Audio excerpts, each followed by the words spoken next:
Assalamu alaikum class. I told you yesterday questions we couldn't discuss yesterday MCQs. So we are going to do that part 2 that was actually set from your set number 3, and today we are going to do from set number 4, which is very important according to examination point of view, and definitely you would have question from there, and no doubt you will have question from listening as well, because it is very important topic. And today, instead of going further, because I have calculated the days and the time, duration and everything, so I'll be doing a few topics which are left with you. But today, my focus would be not only doing these, I mean, it would take a few minutes कि मैं आपको ये I would revise them. ये जो part 2 आपको नजर आ रहा है लिखा हुआ, ये हम पहले कर चुके हैं, हमने सिर्फ इसको एक दफा go through करना है. Then second thing would be कि आपको मैंने set जो है आपका 4 from there I would give you questions with there are 30 questions, and definitely it's not going to be only the question you are doing, but that would be a revision as well, के साथ साथ आपको उन topics की revision भी साथ हो जाएगी, और वो बहुत important topic है. फिर मैं आपको set 5 और 6 का एक हल्का सा go through करा दूंगी, जिसमें all the topics we have done, and the next week when we would do the like MCQs, they would be focused from the same topic. And it's a coincidence that when we are doing fifth set, that's going to be the same thing that we have to do as a practice. The circular, the memo, I told you that we would be doing in the next class. So we will have a preparation for that as well. So we are going to start it today right now.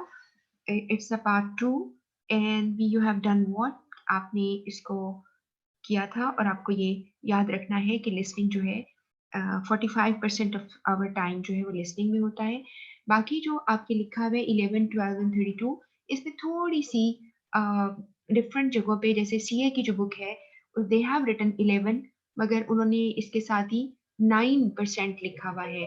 आपकी जो writing है उसके ऊपर 9% है, वो calculation आपको मैंने दी हुई है, तो you can revise from there. But the common thing is that कि आपका लिसनिंग का जो पार्ट है उसमें 45% ही आपका आता है, कि आपने 45% आपकी जो पार्ट लाइफ टाइम जो होता है आपका कम्युनिकेशन का, उसमें आप 45% of the time you spend on listening, because most of the time we listen to others obviously. और ये तो नहीं कि बोलते ही रहते हैं, तो हमारा बोलना जो है वो कम होता है.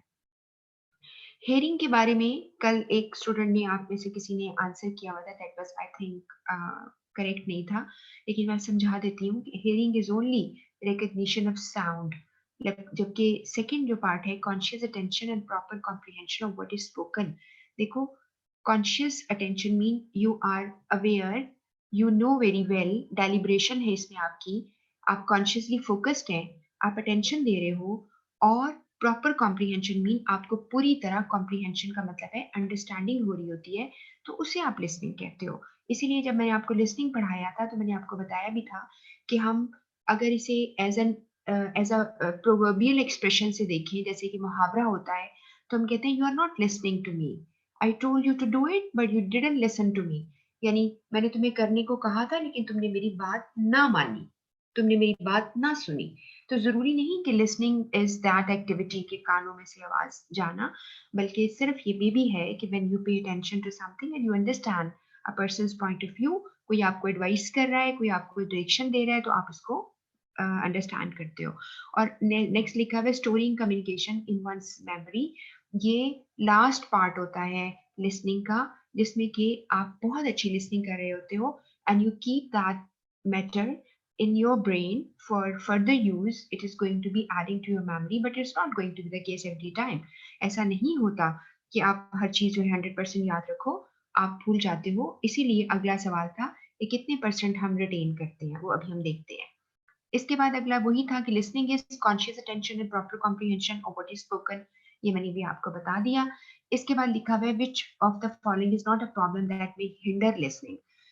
इनमें से कौन सी प्रॉब्लम नहीं है, हिंडर मीन रोक देना, रुकावट डाल देना, जो आपकी लिसनिंग में रुकावट डालेगी, इनमें से कौन सी नहीं है.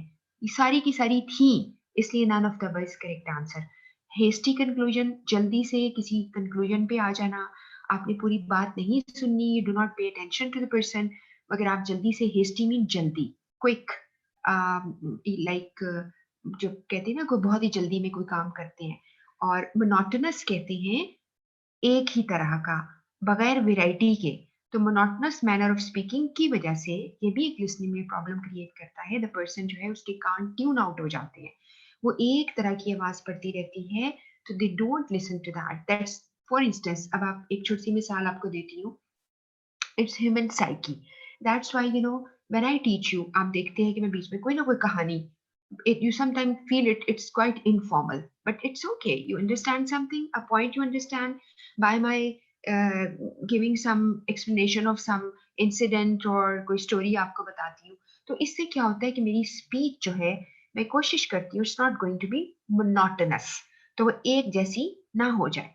अब आप में से कुछ बच्चों को शायद ये लोगों को महसूस होता हो कि because I'm comfortable when I deliver lecture all in English, मुझे आदत है। लेकिन आप लोगों के लिए प्रॉब्लम ये होता है कि बहुत सारे लोगों के लिए, सीए के स्टूडेंट के साथ भी ये मसला होता है कि most of the students don't understand. तो उनको या आदत नहीं हुई होती हर बात को उसमें समझने की। जैसे होता है ना, एक लोग पंजाबी बोलते हैं, एक पश्तो बोलते हैं, क्या मजा आता है कि अपनी ही लैंग्वेज में आप समझाएं किसी को अपनी बात, तो दैट यू फील कंफर्टेबल। आपको ये नहीं कि आपको इंग्लिश नहीं आती, बट यू फील कंफर्टेबल कि एक अपनी ही जुबान में कोई समझा रहा है। तो इसलिए आपके साथ जो है कॉम्बिनेशन आपको मिल जाता है। आई बिलीव अभी तक किसी ने ये नहीं कहा कि आपकी समझ नहीं आती, तो दैट्स परफेक्टली फाइन। और उसके बाद है सेल्फ सेंटर्डनेस, का मतलब होता है अपने आप में गुम रहना, अपने आप में सोचते रहना, अपने ऊपर ही आपकी सोच का महवर होना, दैट्स कॉल्ड सेल्फ सेंटर्डनेस। ये भी एक बहुत बड़ी प्रॉब्लम है, इसलिए नन ऑफ द अबव जो है वो इसका आंसर था। इससे आगे है लिसनिंग में prejudgement is a problem. Prejudgement का मतलब क्या होता है?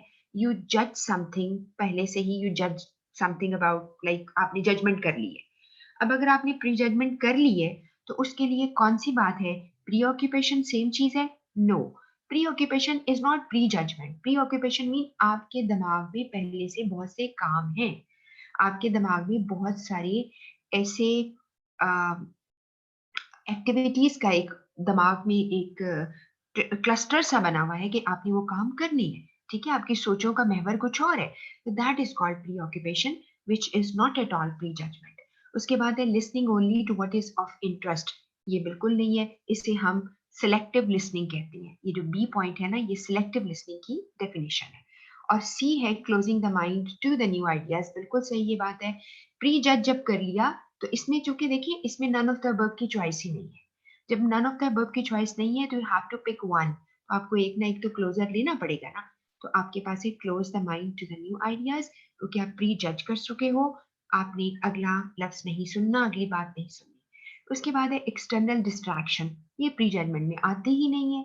बाहर के लोगों की डिस्ट्रैक्शन, कोई प्रॉब्लम आ जाती है, या कोई एटमोस्फियर जहाँ पे बात हो रही है वहां प्रॉब्लम आती है, तो this is called external distraction which does not go with pre judgement.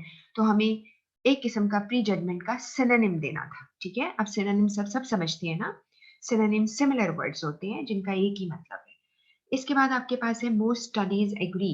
अब ये 25 से 30% का जो सबसे ज्यादा 25 वाला जो पार्ट है ना, क्योंकि हमने 25 लेना है, क्योंकि ज्यादातर लोगों का ख्याल है कि 25 टू 50 है, लेकिन ये 25 तो हमने लेना ही था, उसमें 230 तक कहा।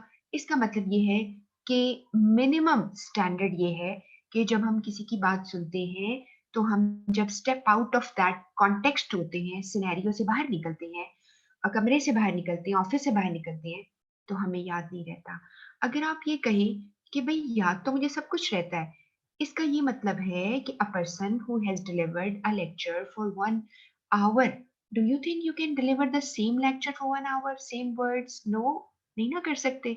आपको तो सिर्फ उसके मेन पॉइंट्स आप याद रखोगे, and when you deliver a lecture on the same topic, maybe you are not using the same words. आपको कुछ कुछ जितने याद रहेंगे, आप फौरन के फौरन भी जाके किसी को सुन के सुना दें, तो आपको याद नहीं रहता। ठीक है, तो जैसे फिर ये मुझे बात याद आ रही है, एक जोक था ना जिसमें देवर आई थिंक 3 ब्रदर्स और 4 ब्रदर्स की एक स्टोरी थी, कहीं पे किसी ने सुनाई थी, याद नहीं मुझे किस सिलसिले में, कि एक जब पुराना कोई ज़माना था ना, आज से कोई आप ले लें about you go back 40-50 years back चले जाओ, उस ज़माने के जो लोग थे उनकी एंटरटेनमेंट क्या होती थी? अ, इवन शायरी पढ़ना, बज़्म अदब हुआ करती थी बड़ी बहुत से इलाकों में, और लोग वहाँ पे पढ़ा करते थे अपना-अपना कलाम, जिस तरह के अल्लामा इकबाल और गालिब का दौर तो बहुत पहले का है, उस वक़्त तो बहुत ही ज़्यादा पॉपुलर था। शायद वो कभी पॉपुलर ना होता वो दौर, अगर आप उनको भी इंटरनेट दे देते, यूट्यूब साथ दे देते, ठीक है, इंस्टाग्राम दे देते, फेसबुक दे देते, गालिब के पास ये होता तो गालिब कभी शायरी ना लिखता। मैं आपको सही कह रही हूँ, मज़ाक वाली बात नहीं है। लेकिन फिर भी आप कहें कि आजकल के दौर में भी तो शायर हैं, बिल्कुल हैं। तो इसका मतलब है कि आपका टेम्परामेंट है, but you can't produce that quality. मेरा ख्याल है इतनी क्वालिटी होती तो कोई ना कोई कंपटीशन में आया ही होता ना, क्यों इतनी कंपटीशन में कोई ना आ सका। लेकिन बात वो ठीक है कि इतनी क्वालिटी की लिखता भी कोई होगा तो कोई सुनता ही नहीं होगा, ठीक है ना? कुछ लोग रह गए हैं सिलेक्टेड, तो वहाँ पे बज़्म अदब हुआ करती थी, तो उसमें एक शायर जो था, वो जो भी शेर आके पढ़ता था, तो उसको वो जो 3 या 4 भाई थे, वो कहते थे, "ये हमारी शायरी है।" वो कहते, "ये कैसे?" वो इतनी बड़ी गज़ल होती थी, जो पहली दफ़ा उसने गाई होती थी या पढ़ी होती थी, वो एक लड़का उनमें से उठ के पढ़ देता था।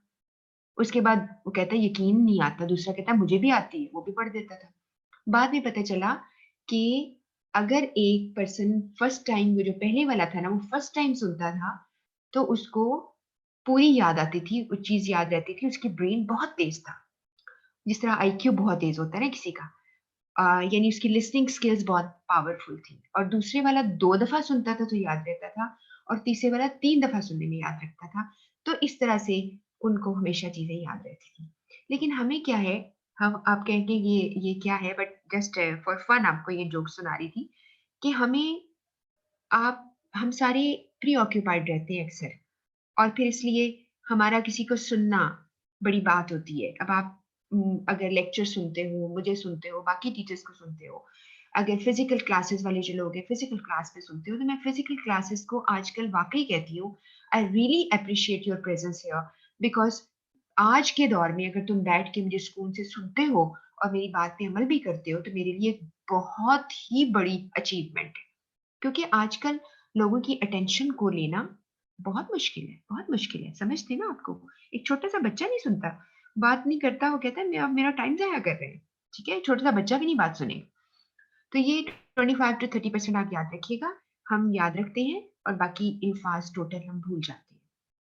6 में ये था, ये लेटेस्ट है, आपके पास शायद सवाल होंगे, तो ये जब भी आपको पेपर कोई बनाएगा, अगर वो इतना थोड़ा-सा ज़हन रखता हो, तो उसको चाहिए कि वो लेटेस्ट इंटरनेट से चेक करे, तो 80 से 160 वर्ड्स पर मिनट आ जाते हैं, जो आपकी average speed of a normal speaker है।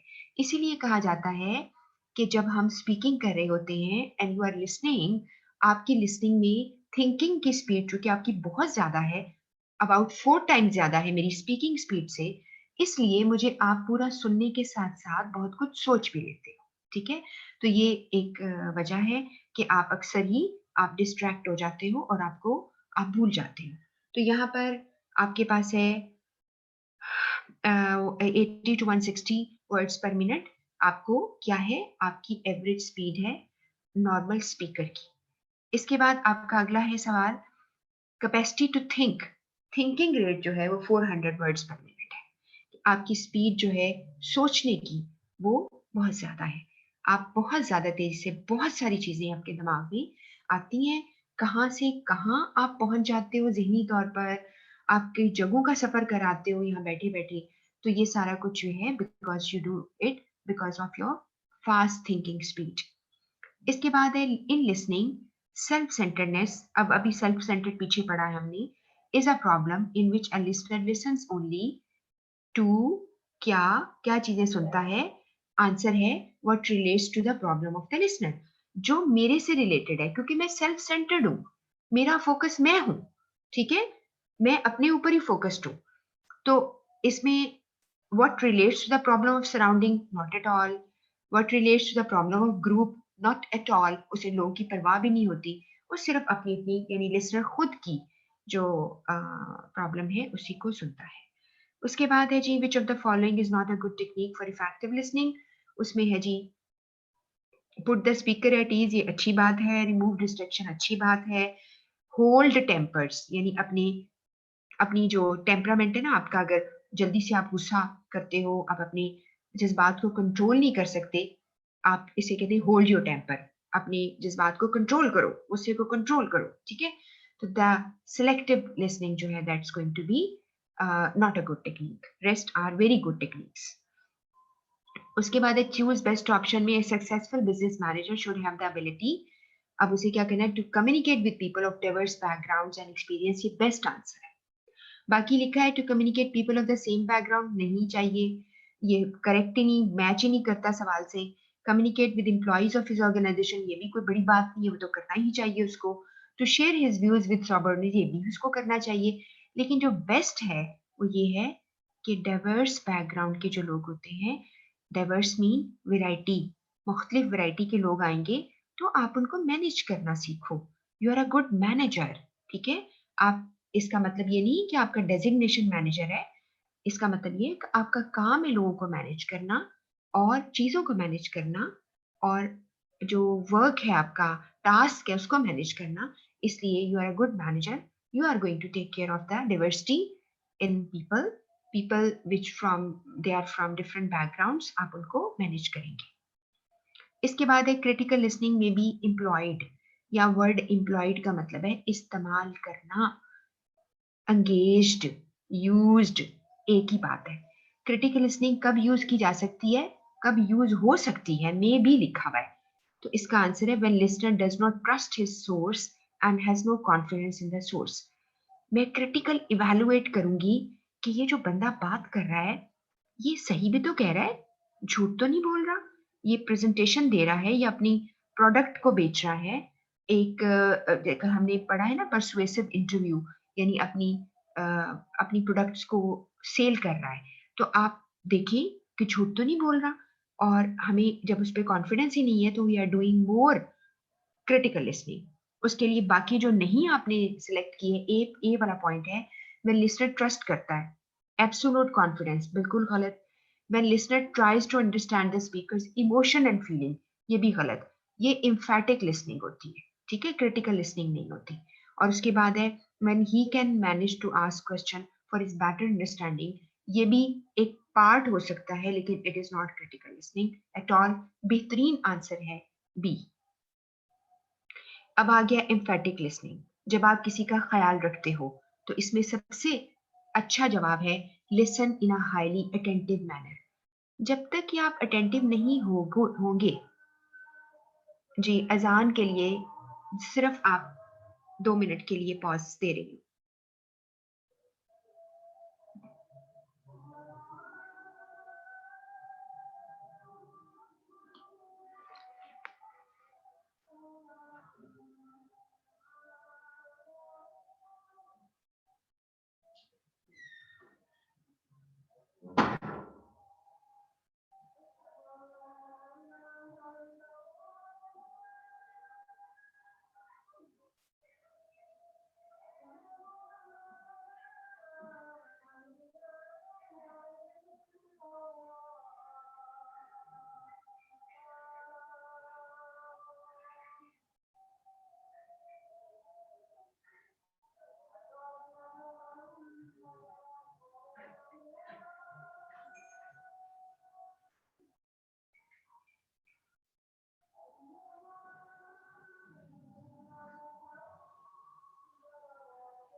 जी, क्वेश्चन 14 पे हम आ गए। Good listener is one who evades listening. Evades होता है अवॉइड करना, ठीक है।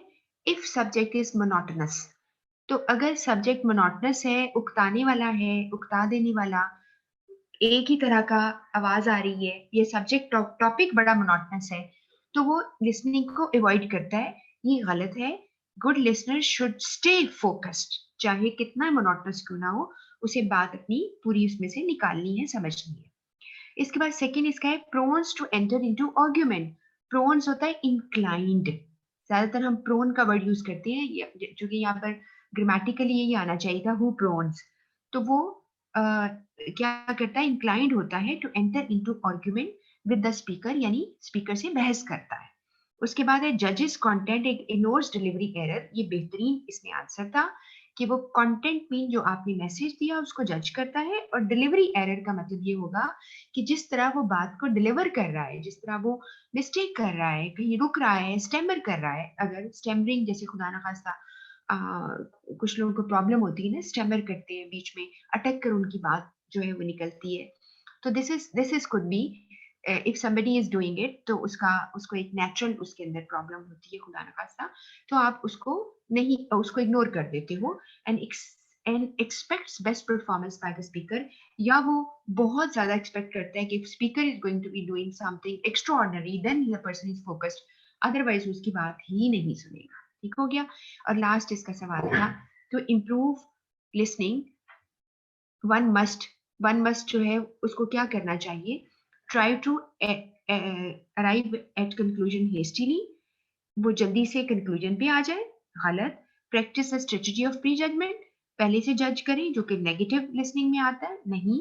Use gesture and facial expression to understand and come closer to the speaker. ये सबसे बेहतरीन आंसर था कि अपनी लिसनिंग को बेहतर करने के लिए अपने जेस्चर फेशियल एक्सप्रेशन जब वो देगा ना, दूसरे पर्सन को ये एक्सप्रेशन देगा, तो इसका मतलब है वो पूरा सुन रहा है, ठीक है।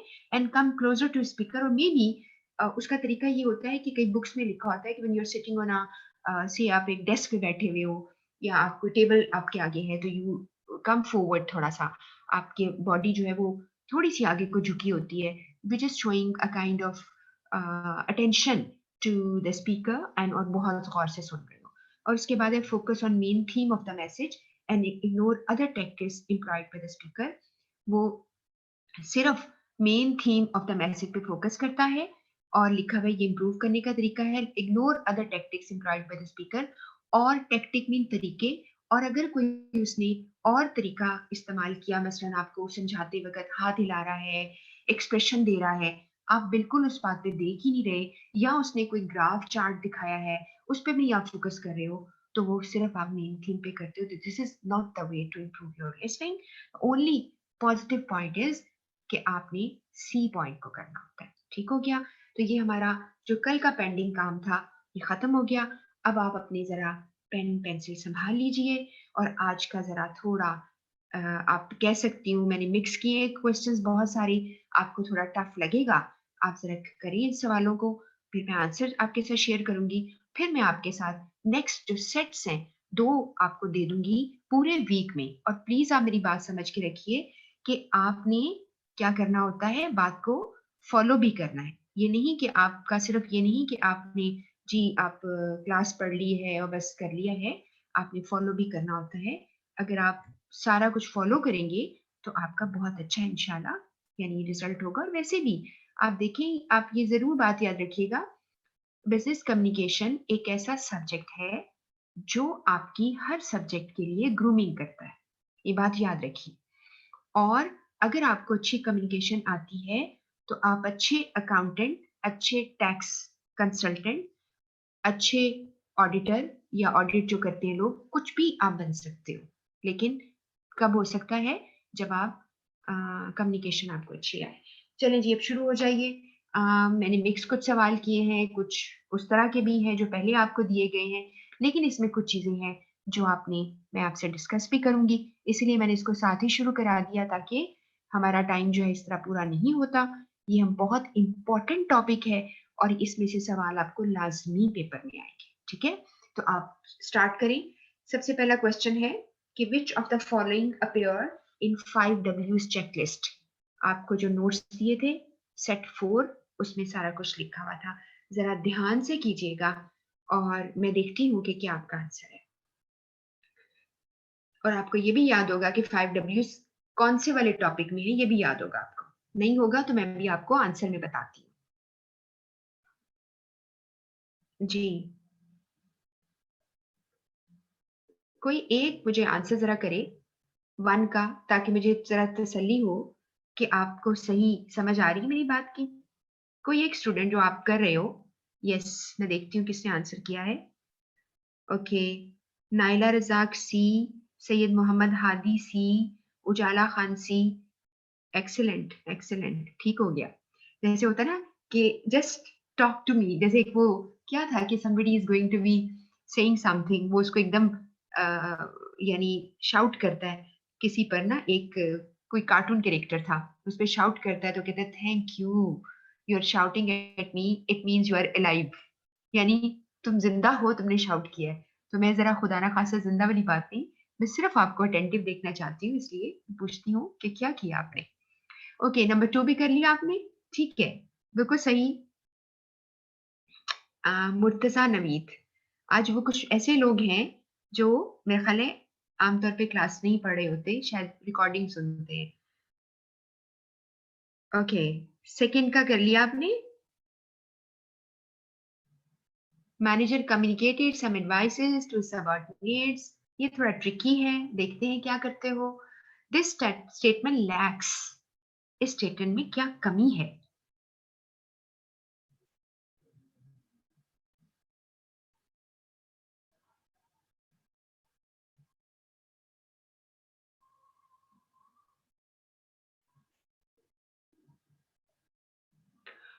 ओके, थर्ड पे आ जाइए। You fail to deposit the borrowed amount before the due date. This statement lacks.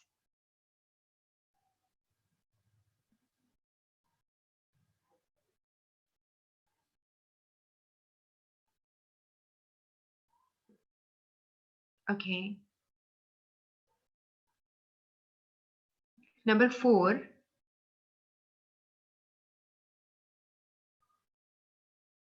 जो ये नंबर 4 कर रहे हो आप, ये हर्टा मर्फी की बुक में भी है, जो आपको रिकमेंडेड बुक है।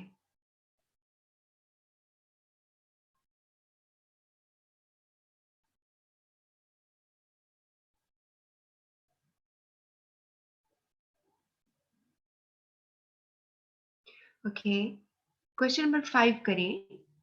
ICMAP has increased its overall result to a very high level.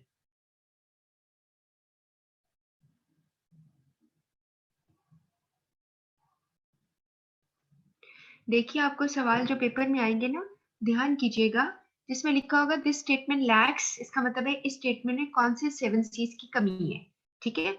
और आप कहिए विटामिन सी की कमी है, ठीक है ना, क्योंकि वो भी तो सी से शुरू होता है। लेकिन आप इसमें से कोई ना कोई सी निकालेंगे। और दूसरा ये हो सकता है कि दिस स्टेटमेंट लैक्स की जगह पे दिस स्टेटमेंट कवर्स या रिप्रेजेंट्स, इसका मतलब है कि वो क्या शो कर रही है, ऐसे भी आ सकता है।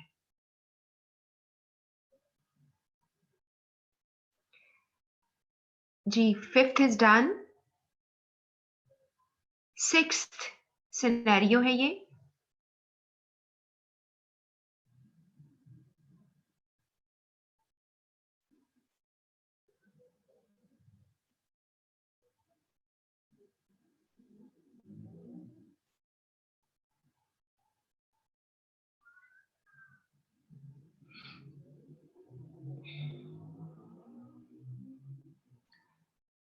आई थिंक आपने कर लिया होगा, ये थोड़ा लंबा था पढ़ने में।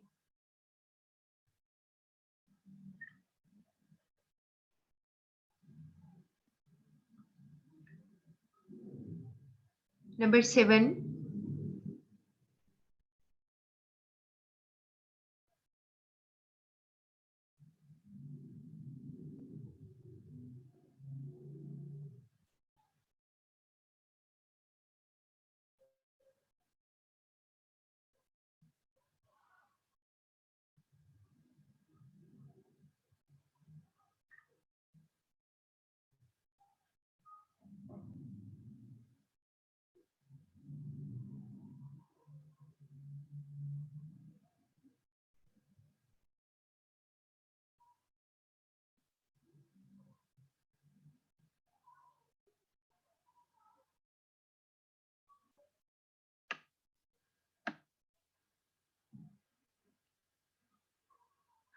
जी, नंबर 8।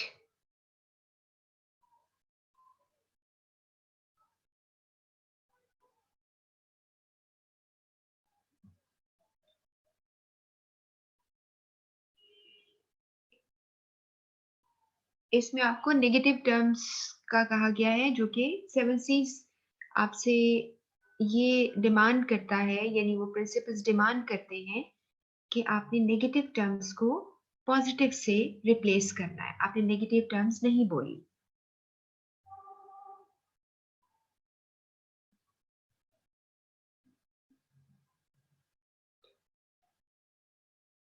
ओके। और आपको इसमें अगर कोई प्रॉब्लम आएगी तो that would be may be कि आपको किसी लफ्ज का शायद मतलब ना आता हो, लेकिन these are very simple words I think.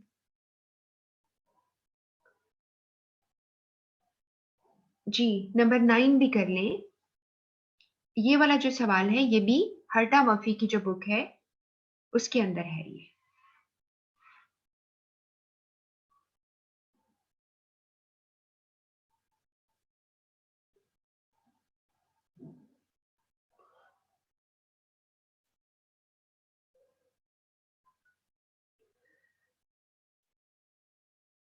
जी, नंबर 10। इसमें एक सिनेरियो है।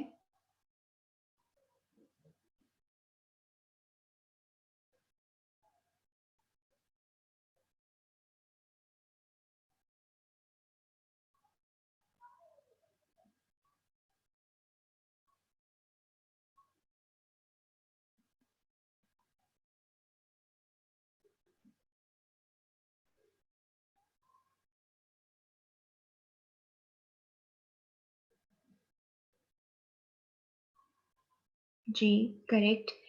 नेक्स्ट देखिए 11।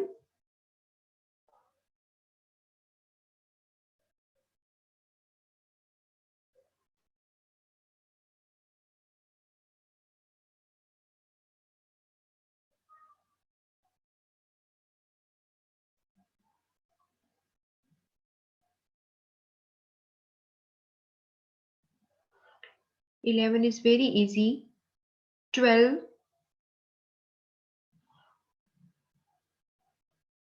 अभी जो क्वेश्चन आपको इस वक्त नजर आ रहे हैं these are kind of definitions हैं, काइंड ऑफ डेफिनेशंस हैं जो आपने डिटेल पढ़ी थी इनकी, उनके अंदर मौजूद है। अभी आपकी उस तरह से एक रिवीजन भी हो जाएगी।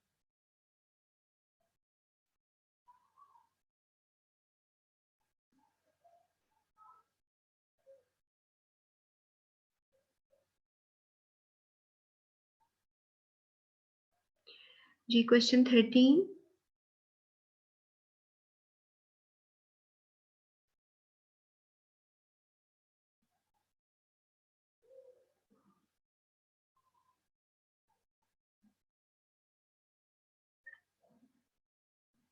क्वेश्चन 14।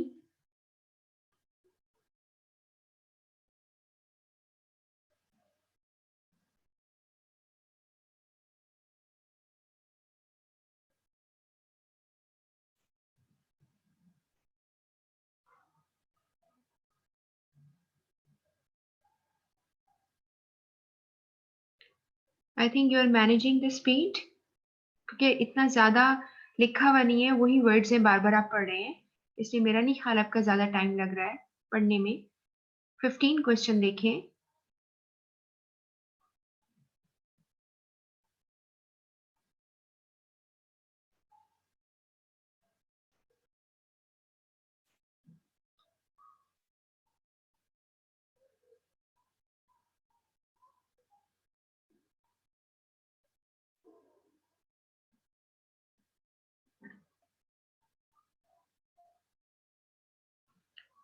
ओके, 16।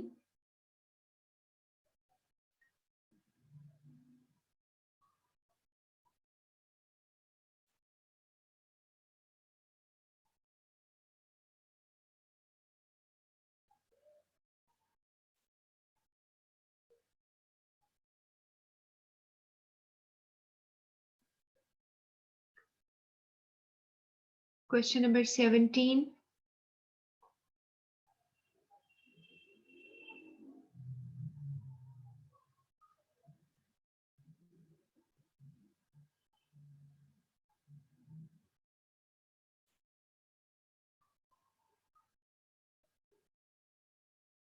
Question number 18.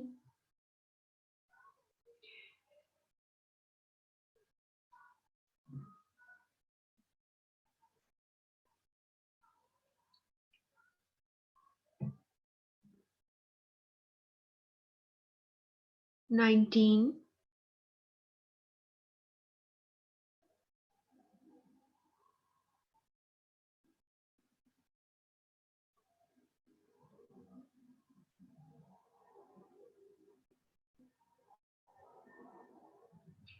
19 का जरा क्वेश्चन का आंसर कोई करे मुझे, मैं देखना चाह रही हूँ कि आप, ये थोड़ा सा ट्रिकी था। आई जस्ट वांट टू सी कि आपको आया था कि नहीं। जी, एनीबडी?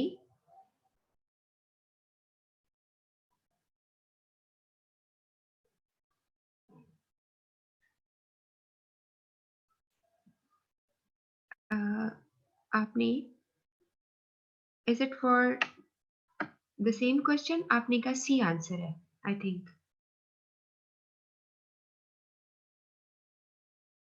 ओके, ठीक है, गुड। जी, 20।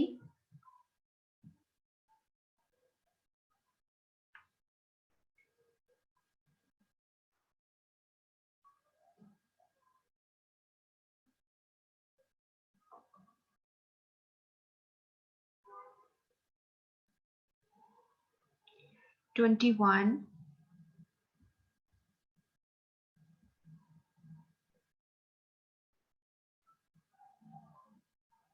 ये पर्टिकुलरली उनकी जो एक्सप्लेनेशन है उसके अंदर से है ये सवाल, और इसी तरह आपको सवाल जरूर आते हैं पेपर में।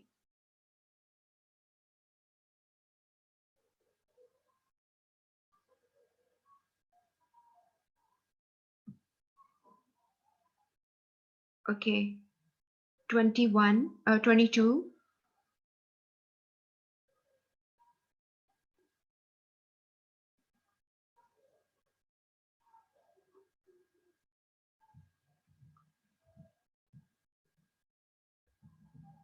23।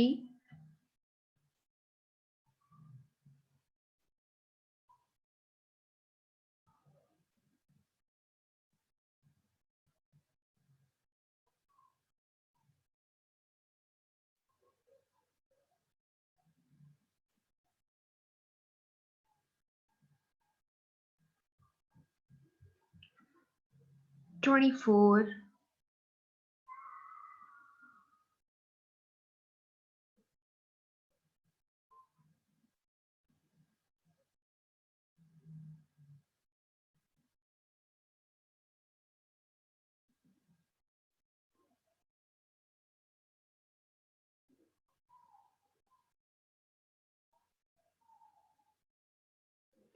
25।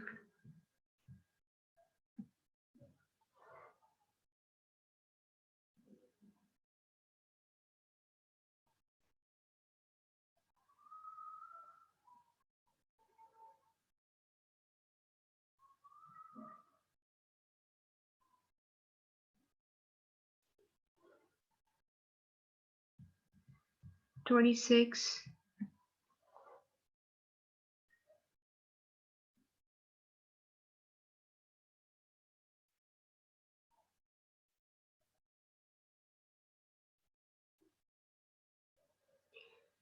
27। सो तो नहीं रहे ना आप लोग, कर रहे हो ना?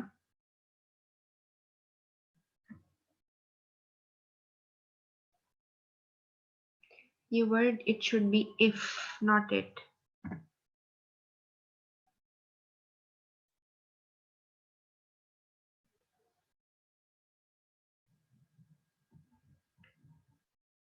$28. This, two more are left.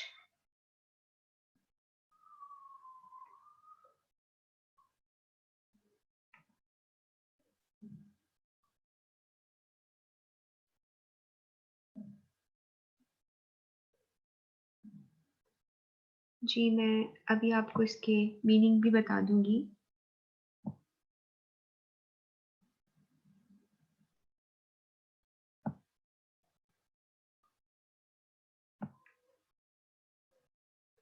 29,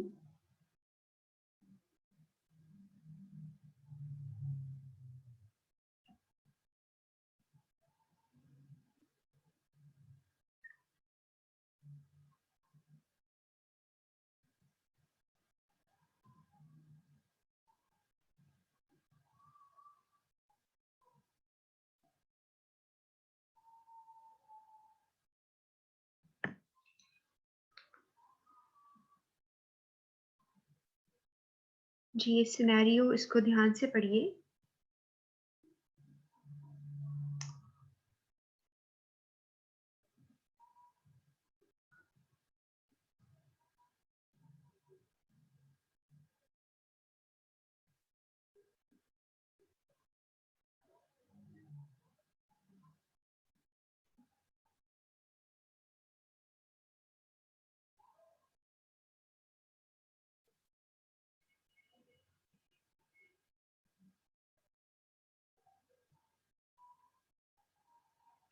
ji the last question.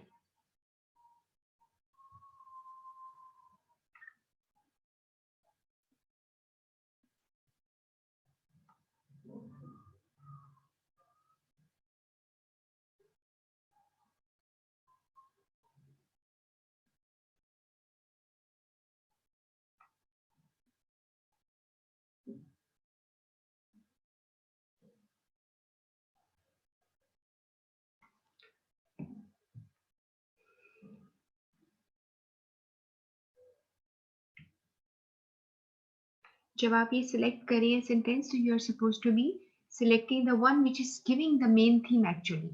ठीक है, यहाँ पे जो लिखा है मैं अभी आपको सारा फिर बताती हूँ। इसके बारे में कुछ वर्ड्स जो है आपको गाइड करूंगी और साथ आपकी एक काइंड ऑफ रिविजन हो जाएगी। I think you are done, कर लिया आपने। अब हम जाते हैं इसका सोल्यूशन देखते हैं।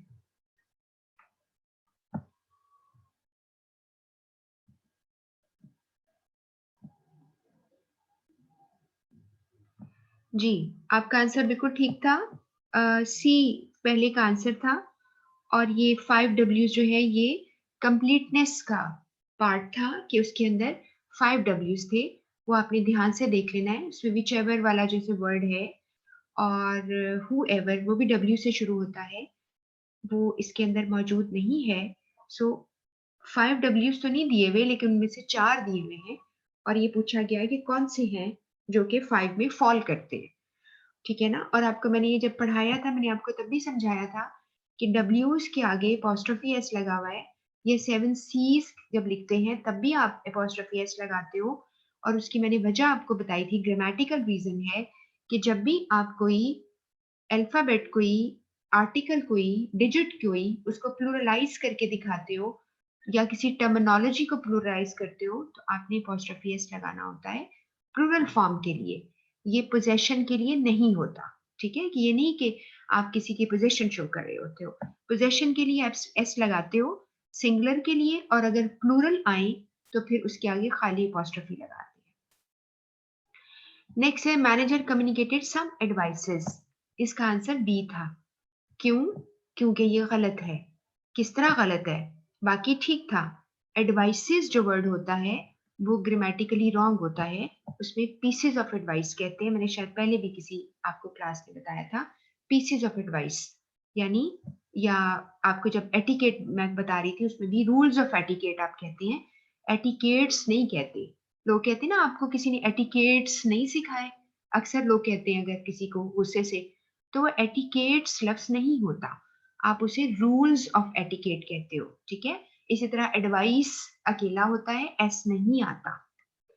और ये भी आपको पता है एडवाइस सी वाला जो होता है इसका मतलब एज अ नाउन इस्तेमाल करते हो और अगर इसकी जगह एस लग जाए तो वो एज अ वर्ब यूज होता है। जैसे ही एडवाइज्ड मी या ही एडवाइजेज मी तो वहां पे एस लगा होगा।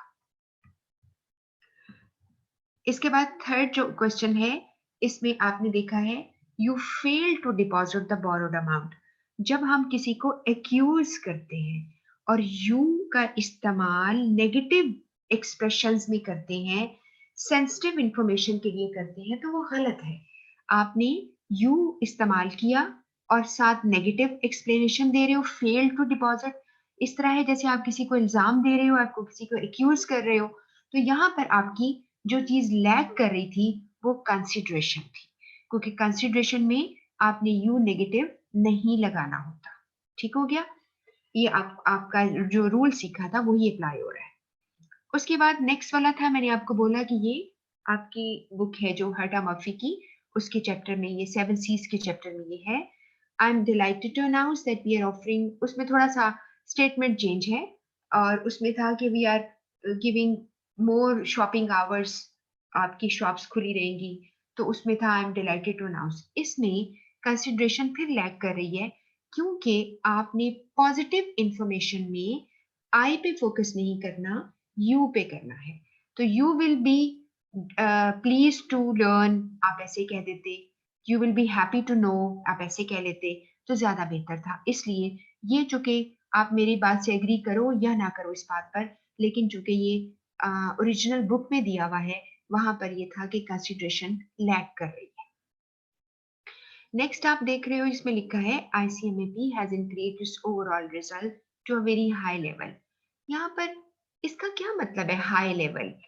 कितना हाई लेवल मतलब क्या कि हम किसी मीनार पे चढ़ के देखेंगे, इस तरह की कोई बात है? नहीं, इसका मतलब है कि you are not giving facts and figures, आपके डेटा नहीं है, स्टैटिस्टिक्स नहीं है।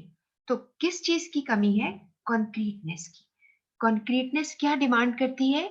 कि आपने फैक्ट्स एंड फिगर्स देने, आपने सिर्फ अंदाजे से बातें नहीं करनी, थोड़ा ज्यादा थोड़ा कम नहीं कहना, कभी कभार या जैसे कहते हैं थोड़ा छोटा है थोड़ा बड़ा है, आपने पूरा एग्जैक्ट आपने फिगर देना होता है, फैक्ट्स एंड फिगर्स, उसमें कॉन्क्रीटनेस आ जाती है।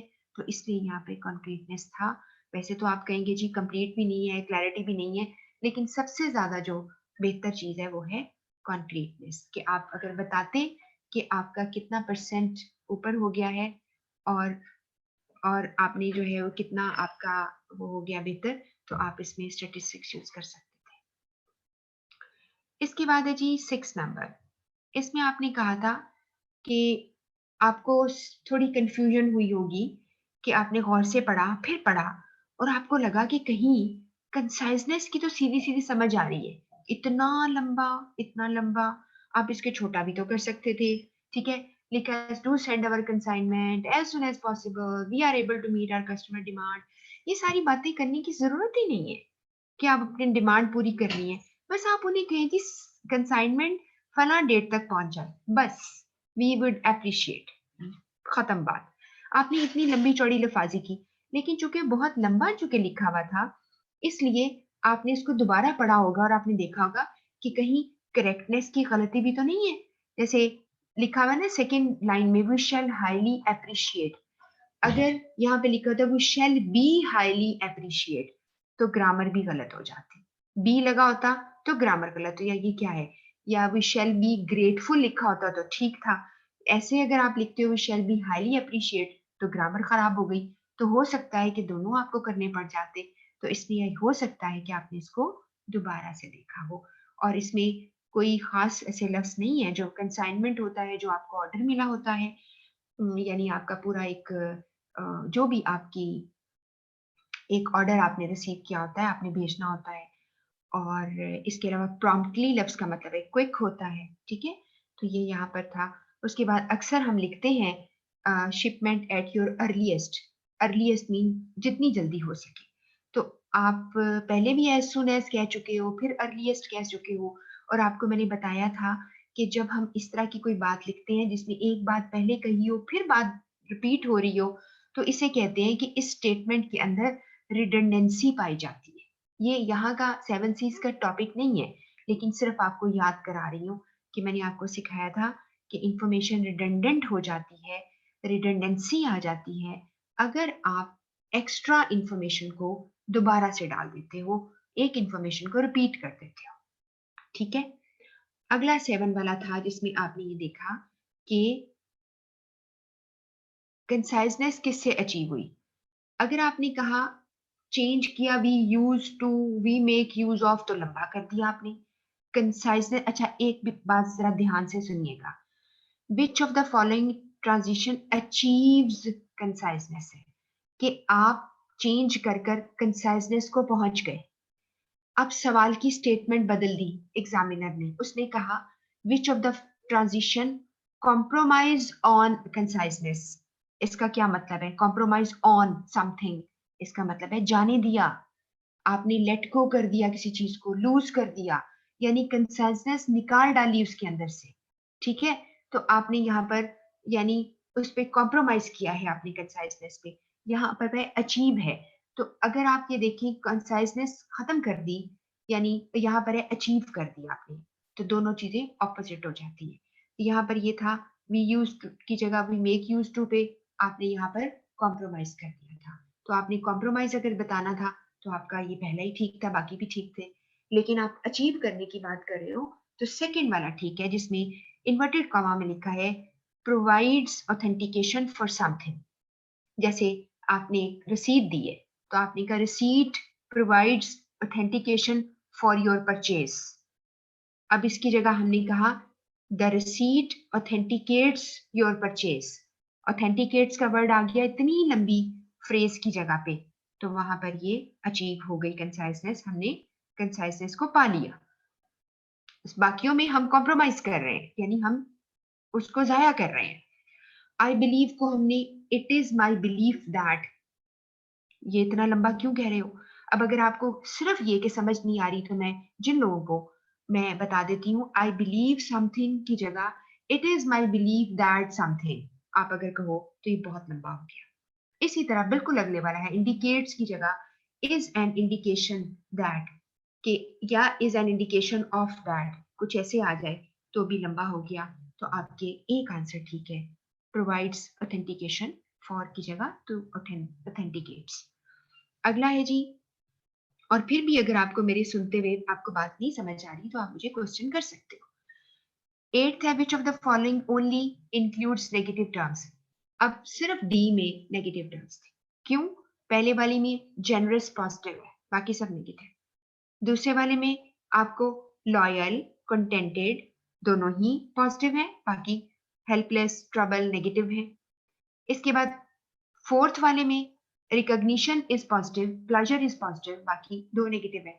जबकि लास्ट वाले में सारे के सारे नेगेटिव है, अनहैप्पी, अनफेयर और लफ्ज अन से जो कि नेगेटिव को शो करता है। आपको वैसी समझ आ गई। आपको ये भी पता होगा, मैं फिर एक दफा सिर्फ मैं इसलिए आप लोगों को बताती हूँ चीजें कि आपको पता जरूर होनी चाहिए कि अन जो वर्ड लगा है इसे हम कहते हैं प्रीफिक्स।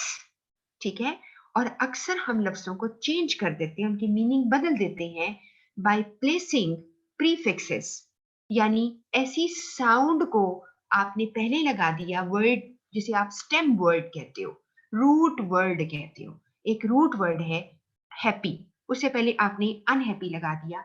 अन जो है word is a sound, is a sound that's to containing two letters. इससे आपने नेगेटिव कर दिया, फेयर को अनफेयर कर दिया। अगर आपने अनफेवरेबल कर दिया, ठीक है ना, रिग्रेट वर्ड भी नेगेटिव है, जिसका मतलब पछतावा, वो भी नेगेटिव है। कभी कभार हम प्रीफिक्स नहीं लगाते बल्कि सफिक्स लगा देते हो।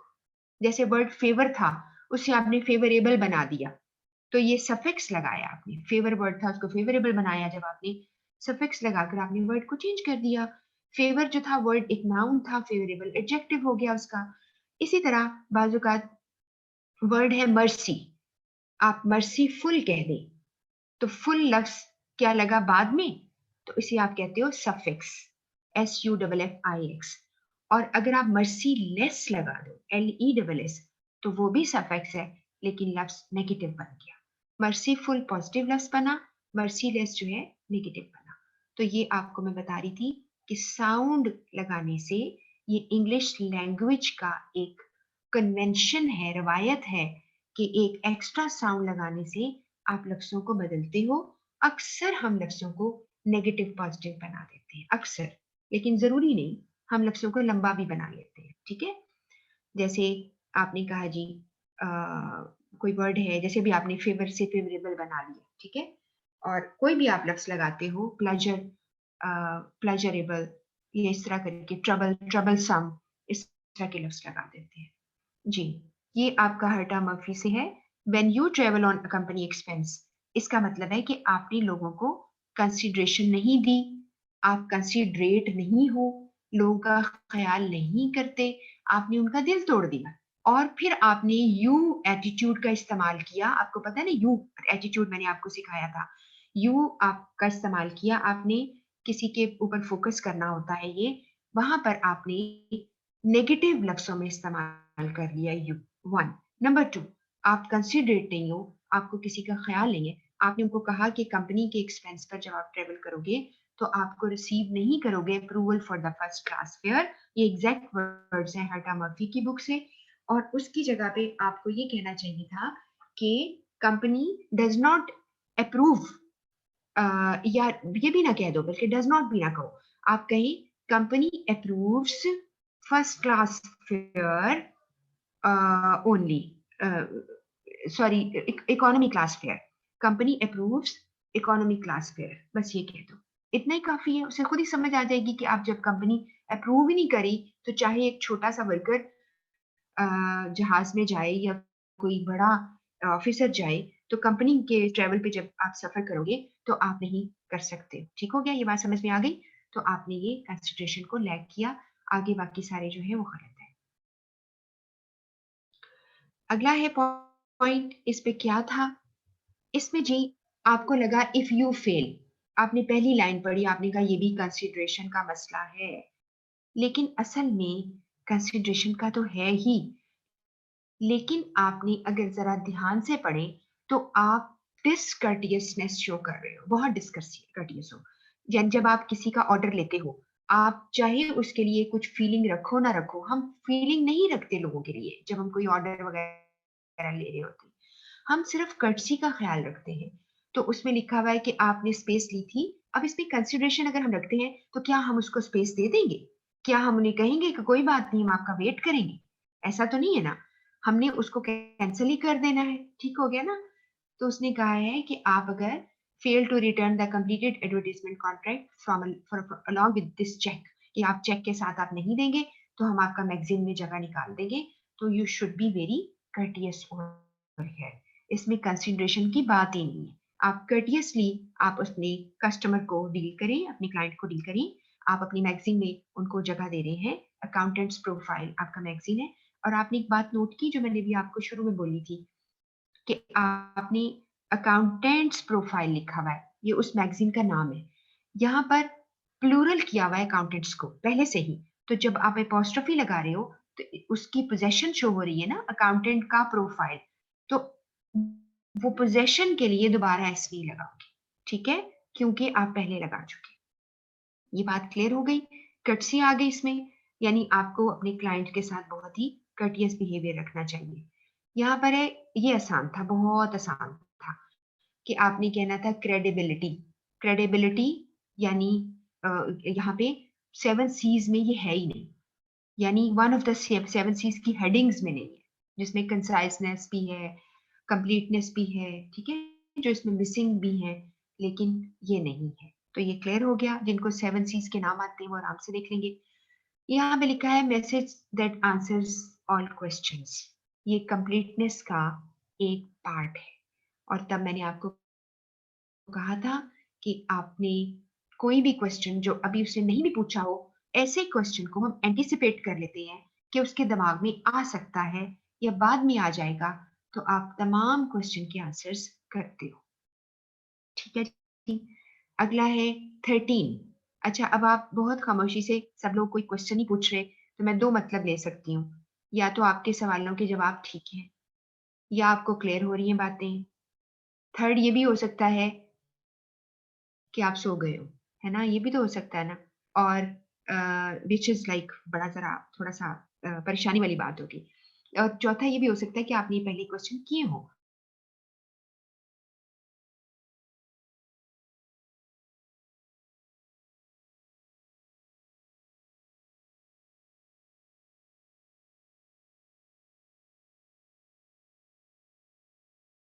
कर रहे हो 7 ये एमसीक्यूज़ कर रहे हो, तो आपको बिल्कुल मेहनत नहीं करनी पड़ेगी एग्ज़ाम के लिए।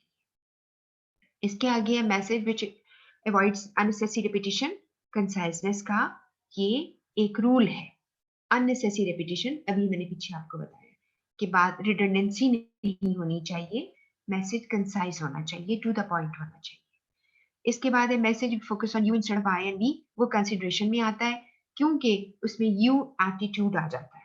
मैंने आपको बोला था एक यू एटीट्यूड होता है और इसे हम ऑडियंस सेंटर्ड अप्रोच भी कहते हैं। ये जो यू एटीट्यूड का लफ्ज है हर्टा मफी की बुक में है, और ऑडियंस सेंटर्ड अप्रोच का जो लफ्ज है वो आपकी दूसरी रिकमेंडेड बुक है जो कि कोटलैंड बवी की बुक है, उसके अंदर इसका लिखा हुआ है। ठीक है, तो ये आपका ये इसमें कंसिडरेशन आ गया, ये भी आपको बात क्लियर है। इसके बाद है आपके पास the message which uses specific facts and figure, नहीं ये गलत लगा हुआ है, ये एक मिनट रुक जाइए, ये आंसर गलत लगा, मैं इसको ठीक कर देती हूँ। स्पेसिफिक फैक्ट्स एंड फिगर्स कॉन्क्रीटनेस में आते हैं। ठीक है, आप भी जिनका ठीक होगा वो एकदम परेशान हो गए ये क्या हुआ।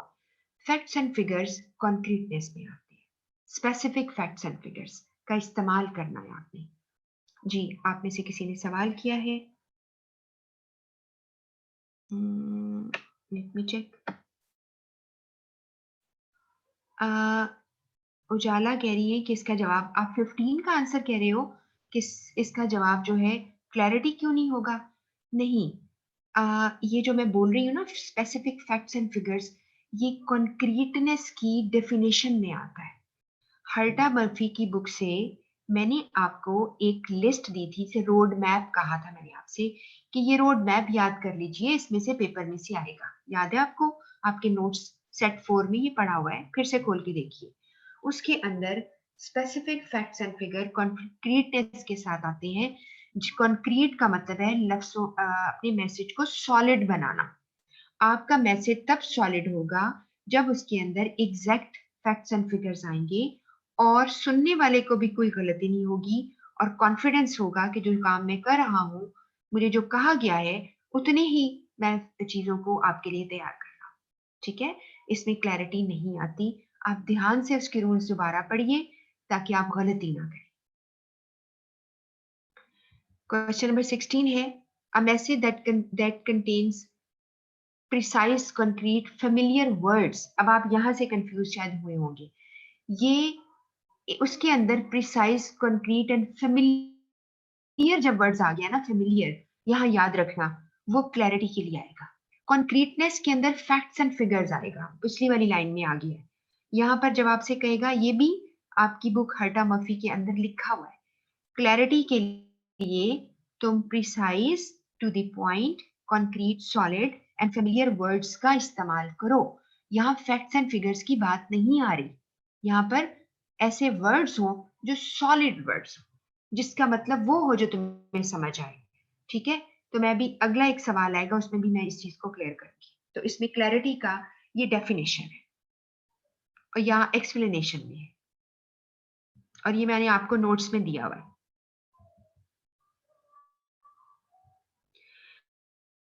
अगला सवाल था message that is tactful, thoughtful, appreciative, ये भी रोड मैप में है।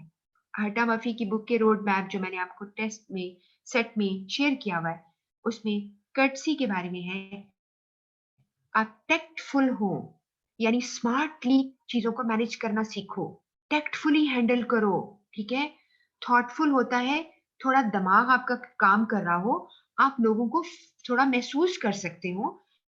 एक बंदा कहता है कि आपका दिमाग नहीं काम करता, तो आप कहते हैं कि the person is not thoughtful, यानी वो इस चीज को रियलाइज नहीं कर रहा कि एक पर्सन को क्या चाहिए। और अप्रिशिएटिव होता है कि आपने किसी के टाइम को अप्रिशिएट करना है, किसी के टैलेंट को अप्रिशिएट करना होता है, ठीक है, किसी की प्रेजेंस को अप्रिशिएट करना होता है, तो वहां पर आपकी कर्टसी आ जाती है। जैसे आप किसी बैंक में जाएं तो आपको अच्छे तरीके से बात करे, एक खुदा ना खास्ता कहीं भी जाते हैं हम हॉस्पिटल में, उसकी रिसेप्शन वाले लोग आपसे बड़े अच्छे तरीके से बात करेंगे, या होटल में आप ठहरे हो तो वो लोग आपसे बात करते हैं, तो this is the matter of courtesy. इसके बाद है message maintains acceptable writing mechanics.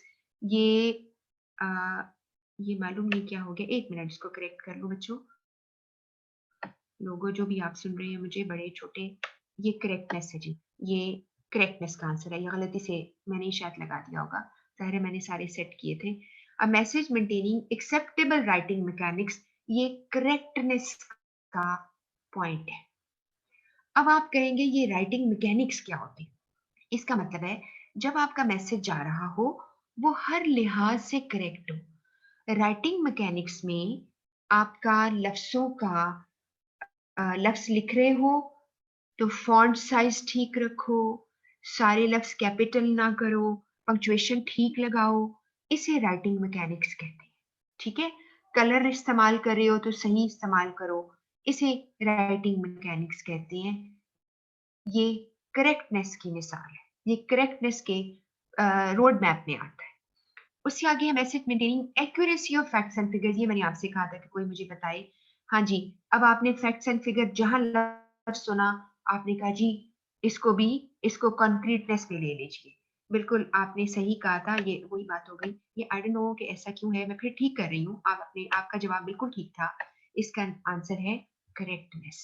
ठीक है, अब आपने ध्यान करना है, फैक्ट्स एंड फिगर्स नहीं कहा डालो, लिखा है एक्यूरेसी। फैक्ट्स एंड फिगर की एक्यूरेसी चेक करो, किस में करोगे? करेक्टनेस में। ठीक है ना, कि मैसेज करेक्ट भी है कि नहीं। खाली फैक्ट्स एंड फिगर लगाना है तो कॉन्क्रीटनेस, अगर फैक्ट्स एंड फिगर की एक्यूरेसी चेक करनी है, उसकी करेक्टनेस चेक करनी है, तो वो करेक्टनेस में आएगा। ठीक हो गया? ओके, अगला सवाल है 20। ये है कि message using expression that show respect, that is courtesy.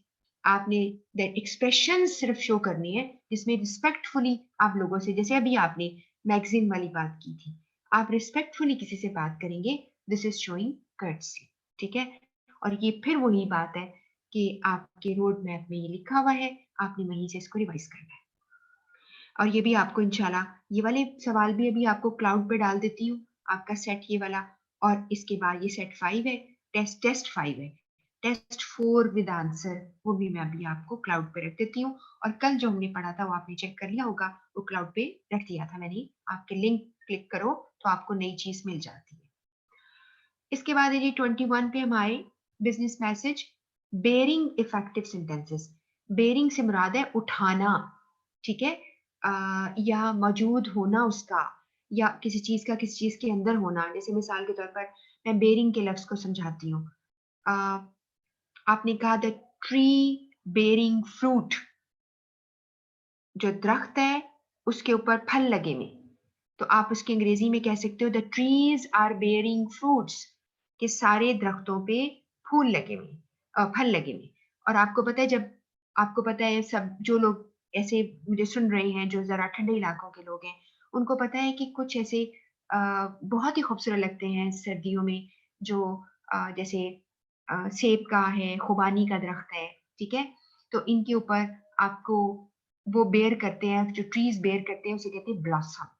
Blossom क्या होता है? फूल, बहुत ज्यादा फूल लगे होते हैं और भर जाता है फूलों से, और उसके बाद वही फूल जो है वो आगे बन जाते हैं।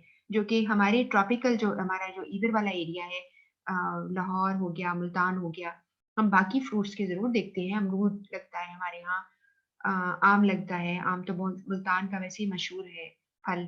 और इसके अलावा ऑरेंजेस भी हमें नजर आते हैं, सरगोदा के इलाके में बहुत ज्यादा यहाँ लगते हैं, मशहूर है वो इलाका उसके लिए। और बाकी जो, अब हम जब जाते हैं हिल स्टेशंस पे तो हम देखते हैं नारायण कलाम, सवात, ऐसी जगहों पे जाएं, कोयटा, तो हमें फिर खुबानी के दरख्त नजर आते हैं। और जैसे मैंने भी आपसे कहा कि और बाकी बहुत सारे इस तरह के जो कि ठंडे इलाकों के होते हैं, तो हम ये वर्ड बेयर यूज कर सकते हैं। फ्रूट्स, जो trees bearing fruit, trees bearing flowers, blossoms, ठीक है। तो bearing effective sentences and paragraph, जो मैसेज में पैराग्राफ अच्छे होते हैं, इज कैरेक्टराइज्ड बाय क्लैरिटी। अगर उसमें इफेक्टिव सेंटेंसेस तुमने बनाए, यानी जिससे वो असर निकला जो तुम चाहते हो, तो उसे इफेक्टिव कहते हैं, कि पूरा असर हुआ, एफिशिएंसी है उसके अंदर। पैराग्राफ बहुत बड़े नहीं है, उसमें एक ही मेन थीम चल रहा है, तो वो क्लैरिटी के पर्पस के लिए होता है। ठीक है जी, क्लियर होगी बात। अगला पॉइंट है आपके पास, business writing must choose vivid image building word. अब आपने फैक्ट्स एंड फिगर सीखा, आपने कहा जी फैक्ट्स एंड फिगर्स डालोगे तो कॉन्क्रीटनेस आएगी। इमेज बिल्डिंग वर्ड डालोगे तो भी कॉन्क्रीटनेस आएगी। ये आपको मैंने उसके अंदर रोड मैप में दिया हुआ है। विविड कहते हैं क्लियर, शार्प, नॉट ब्लर। कोई चीज ब्लर होती है जिसे आप कहते हैं वाजे नहीं है, ठीक है, तो विविड होने चाहिए, क्लियर होने चाहिए। इमेज बिल्डिंग आपको मैंने वर्ड सिखाया था। इमेज बिल्डिंग का मतलब होता है कि आपके दिमागों में क्या हुआ है, एक इमेज बन गई, यानी आपके दिमाग, आपकी 5 सेंसेस, उनमें इमेज बन जाती है। आप आंखें बंद करके एक फूड टेस्ट करें तो आप बता देते हैं कि क्या चीज है, आपकी आंखों के आगे वो चीज भी आ जाती है, हालांकि आप देख भी नहीं रहे होते। इमेज बिल्डिंग वर्ड्स होते हैं जो आपके दिमाग में वही चीज का इमेज ले आए। और ये भी मैं आपको बता दूं, एक और, जैसे मेरी आदत है, मैं कुछ ना कुछ आपको बताती रहती हूँ, और ये बड़ा अच्छा रूल होता है कि जब आपको राइटिंग अच्छी आ जाए, देखिए मैंने लिखा है इमेज हाइफन बिल्डिंग वर्ड, आपको नजर आ रहा है। इमेज बिल्डिंग एक लफ्ज है जो इकट्ठा लफ्ज है, क्योंकि दोनों ने मिलकर एक एडजेक्टिव बना दिया, क्वालिटी बना दी, किसकी, वर्ड्स की। तो जब हम वर्ड्स की कंपाउंडिंग करते हैं, यानी वर्ड को कंपाउंड शक्ल में दिखाते हैं, इकट्ठा दिखाते हैं, तो अक्सर हम इन लफ्जों को हाइफनेट करते हैं। हाइफनेट करना क्या होता है, हाइफन का इस्तेमाल करना। अब ये कुछ लोगों को अगर नहीं पता हाइफन क्या होता है, तो आप अपने कीबोर्ड को चेक करो, या आपके पास जो फोन है उन पे चेक करो, तो एक डैश होती है थोड़ी बड़ी, और हाइफन छोटा होता है, ठीक है। अक्सर आप कंट्रोल, जो आपका जो अपर जो होता है आपकी लाइन, उसको अपर केस के लिए एरो लेते हो, उसको इस्तेमाल करके आप इस लगा सकते हो। तो इसे, ये जो हाइफन बन जाता है, तो ये क्या करता है, हाइफनेट करना कहते हैं लफ्जों को। हाइफनेट करना किस लिए, कंपाउंडिंग के लिए, उनको एक शो करने के लिए मिलाकर। तो यहाँ पर इमेज बिल्डिंग वर्ड इज कॉन्क्रीटनेस। अगला जी 23rd सवाल आपके पास आता है, message which shows audience benefit और इंटरेस्ट। जो ऑडियंस के बेनिफिट की बात करें और उनके इंटरेस्ट को लेके चले, इसका मतलब है उस उनमें एम्पथी होती है। जब उनमें एम्पथी होती है तो वो कंसिडरेशन में आ जाएगा। अब आपको लगेगा जी कर्टसी भी होनी चाहिए, लेकिन यहाँ पर बेनिफिट की बात हो रही है, फायदे की बात हो रही है, तो हम कंसिडरेशन करेंगे, ठीक है। खाली मैनरिज्म की बात होती, अखलाकियात की बात होती, कि आपने बस अखलाक शो करनी है, तो दैट इज कर्टसी, ठीक है। टेक्टफुली स्मार्टली आपने बात करनी है तो कर्टसी। लेकिन अगर आपने किसी को फील कर लेना है, उसके बेनिफिट की बात करनी है, एम्पथी शो करनी है, तो दैट इज कंसिडरेशन। 24th पे आ जाइए, यहाँ पर है जी, a business message which emphasize positive and pleasant facts. ये भी कंसिडरेशन की मिसाल है कि आपने पॉजिटिव प्लेजेंट फैक्ट्स का इस्तेमाल करना है। ये भी आप चेक कर लो, आपका जो रोड मैप है उसमें लिखा हुआ है, और आपका ये कंसिडरेशन के साथ मैच होता है। इसको ध्यान से आपको रिवाइज करना पड़ेगा जिनके गलत सवाल आए हैं, ताकि वो चेक कर सकें कि ऐसा क्यों हुआ। 25th था, a message in which sender eliminates, eliminate mean खत्म कर देता है, किसी चीज को तबाह कर देना, एलिमिनेट कर देना और जाया कर देना, तो वर्डी एक्सप्रेशन को खत्म कर देता है। वर्डी एक्सप्रेशन मैंने आपको बताया था, बहुत लफाजी, और अभी मैं बार बार लफ्ज यूज करी, रिडंडेंसी, वो भी वर्डी एक्सप्रेशन में आता है, कि आपने लंबे लंबे लफ्जों का इस्तेमाल करना है, वो छोटा भी कर सकते थे। अभी आपने पीछे कंसाइजनेस अचीव करने के लिए जो एग्जाम्पल्स में सवाल किया है, वो वाला वर्डी एक्सप्रेशन था, और उसको अगर आप खत्म करते हो तो कंसाइजनेस आप करते हो अचीव, आप कंसाइजनेस पे फोकस करते हो। 26 है, इसमें when a sender answers all questions asked by the inquirer, कि आपने, जब आपने सवाल पूछा और आपने सारे सवालों का जवाब दिया, ये सवाल पहले भी पीछे आ चुका है, ये कंप्लीटनेस है। फिर है if a message gives something extra when desirable, ये भी कंप्लीटनेस है। जब आपने अनसेड क्वेश्चंस, अनआस्क्ड क्वेश्चन को जवाब दे दिया, तो दैट इज कंप्लीटनेस। इसके बाद विच of the following correctly describes a less formal alternative, कि आपने, लेस फॉर्मल का मतलब है, कहा यह जाता है कि जब आपने लैंग्वेज इस्तेमाल करनी है ऑफिस के अंदर, तो आप बहुत फॉर्मल लैंग्वेज इस्तेमाल ना करो, क्योंकि ये फॉर्मल लैंग्वेज, अगर आपको याद हो तो मैं आपको रिवाइज करवाती हूँ। आपने करेक्टनेस वाले 7 सीज में, करेक्टनेस वाले प्रिंसिपल में ये सीखा कि आपका जो स्टेटमेंट होती है उसमें आपने सही लेवल ऑफ लैंग्वेज यूज करना है। आपका लेवल ऑफ लैंग्वेज एक आपको बोला था बहुत फॉर्मल, और एक बोला था इनफॉर्मल, और एक बोला था सब स्टैंडर्ड। और मैंने आपसे कहा था सब स्टैंडर्ड स्लैंग होती है, उसे स्ट्रीट लैंग्वेज कहते हैं, वो कभी इस्तेमाल नहीं करेंगे आप।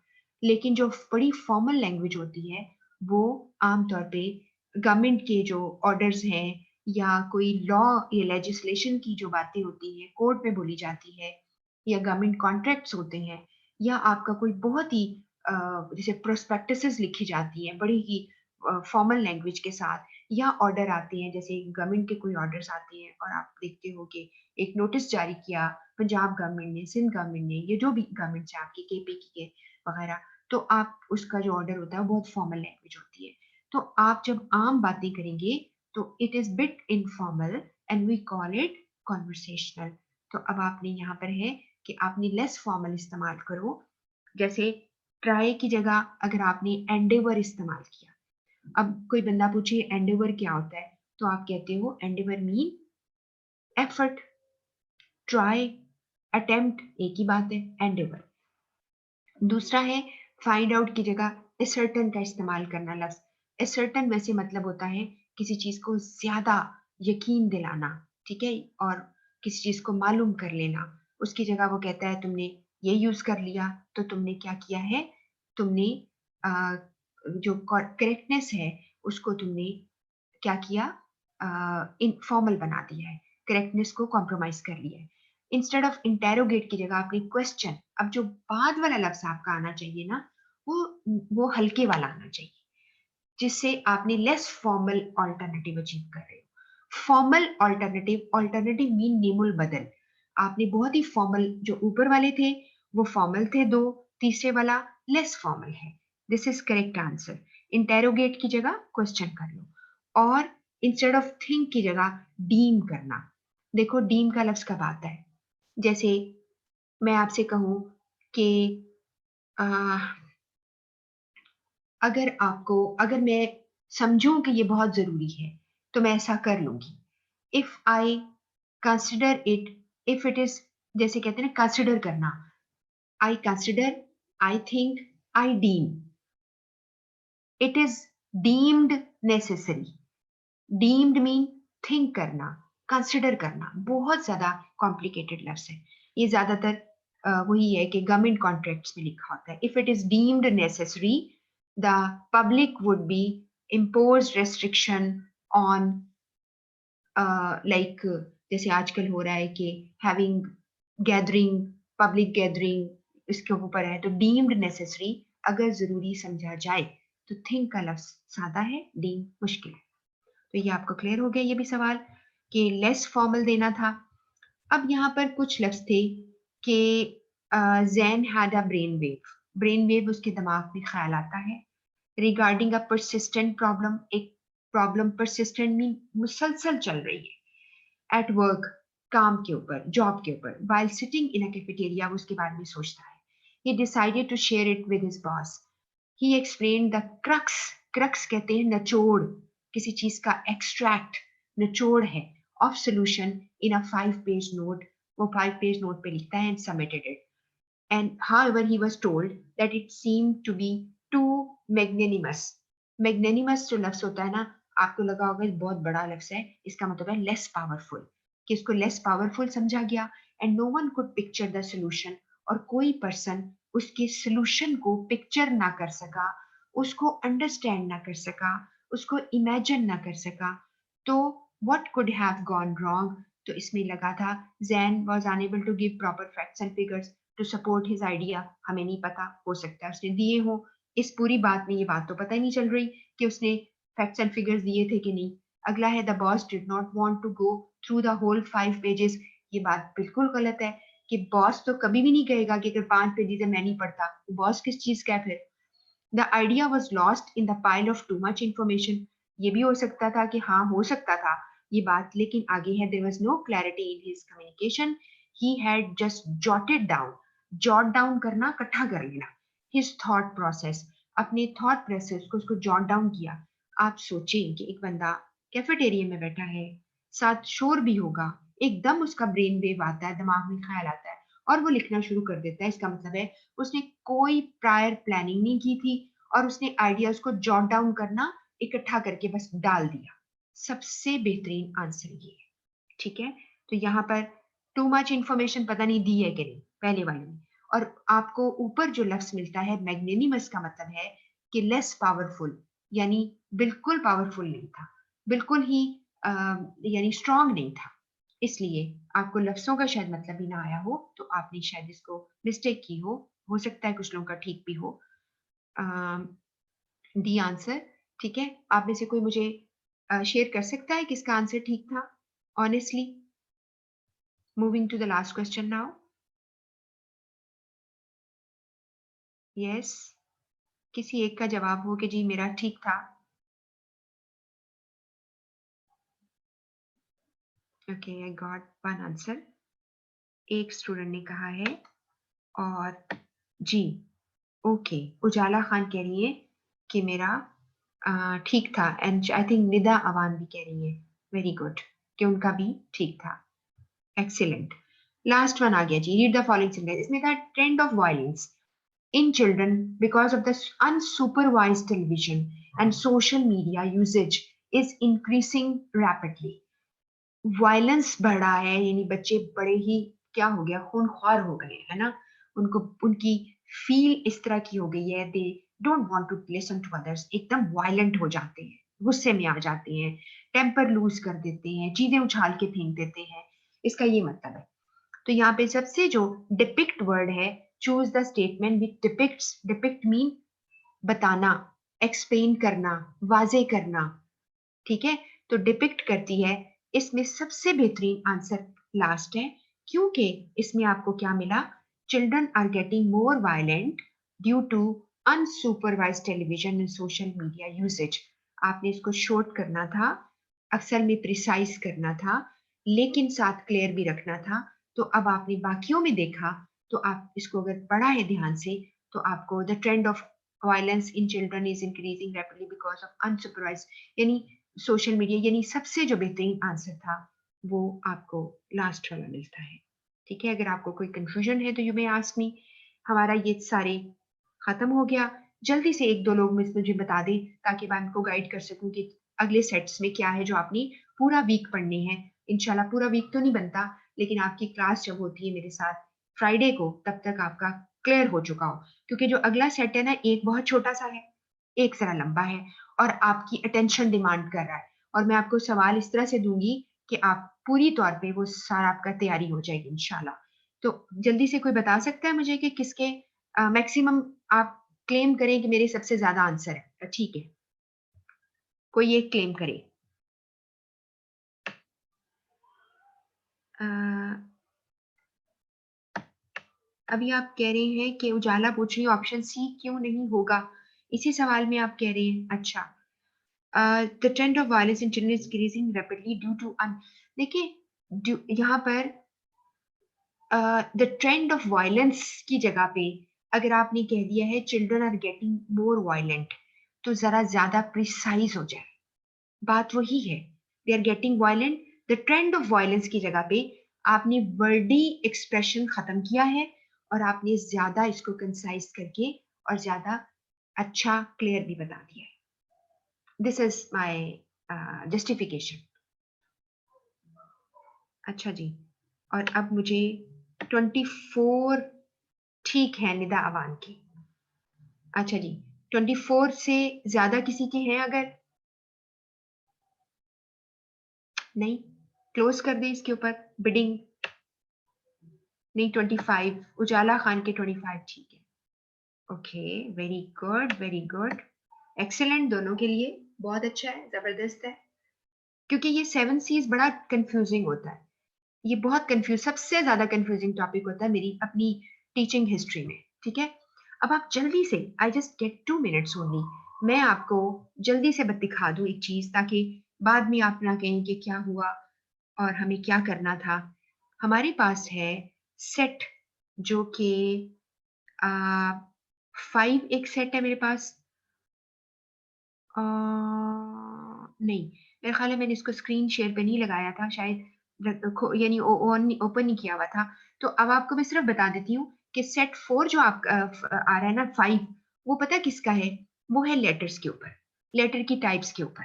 उसमें फॉलो अप लेटर क्या है, सर्कुलर क्या होता है, उसके बारे में, जैसे कि हिंदू कहते हैं ना जानकारी, आपको जानकारी लेनी है।